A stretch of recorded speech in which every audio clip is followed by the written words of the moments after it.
सगळ्यांना शुभ दुपार. झाली का सगळ्यांची जेवणं? आणि वातावरण कसं झालेलं आहे बघा. असं वाटायला लागलं पाऊस येणार आहे, पण खरंच पावसाची गरज आहे. यावा लागतोय पाऊस. मला जायचं आहे मालवणीला. आता मामा गेलेत पुढे. आज काय टेम्पो नाही, माझं झालं काम. आता कपडे वगैरे धुवून झाली आहेत. आता मी जाणार आहे गाडीवर. आणि शेळ्यांना आत्ताच आम्ही दोघींनी काय केलं, वैरण टाकली. मामांनी खूप सारी शेवरी आणली होती, 2दा-3दा टाकली. कारण काय होतं, नंतर पाऊस आला का खूप गोंधळ होतं, त्यांना खाता येत नाही. मग आमचं कसं असतं, त्यांना आहे ना दुपारपर्यंत भरपूर सारी वैरण खायला द्यायची, असं असतं.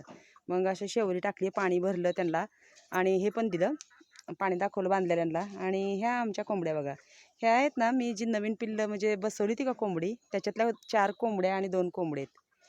खूप मोठी झाली ती पण पिल्लं छान अशी. तर आज जेवणात काय काय बनवलं चला तुम्हाला दाखवते. आम्ही जेवण करायला बसलोय आणि ह्यांना बहुतेक खबर नाही आहे आम्ही जेवण करतोय ते. वेडे वाकडे झोपलेत बिचारी, बघा कशी झोपली. आणि इकडे बघा कसा राष्ट्रीय थाट आहे. आणि हे ससे भाऊ आमचे खूप आगाव आहेत.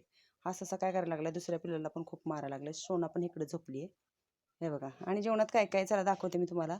तर इकडे आधी थोड्या शेंगा भाजल्यात, उपवास आहे म्हणून. इकडे मी भाजी बनवली सकाळी उकडून ह्याची, हरभरा उकडलेला आहे.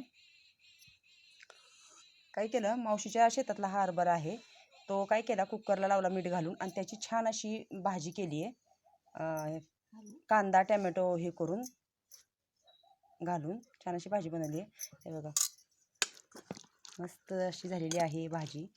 थोडी गणेशच्या डब्यासाठी आणि ह्यांना पण हे केली आहे खायला, भाकरी चपात्या. आणि माझा आहे उपवास. तुम्ही म्हणता रोज ताईचा उपवास असतो, पण आज चतुर्थी आहे, काल रविवार होता, मग थोडीशी साबुदाणा खिचडी बनवली. काल भगर बनवली होती, मग काय खायचं म्हणून रोज रोज उपवासाचं, म्हणून त्याच्यासाठी फळं खरं खावी पण थोडीशी बनवली छान अशी आत्याने साबुदाणा खिचडी, मस्त अशा शेंगा. या सगळ्यांनी छान असं रानातलं जेवण करायला कसं वाटतं.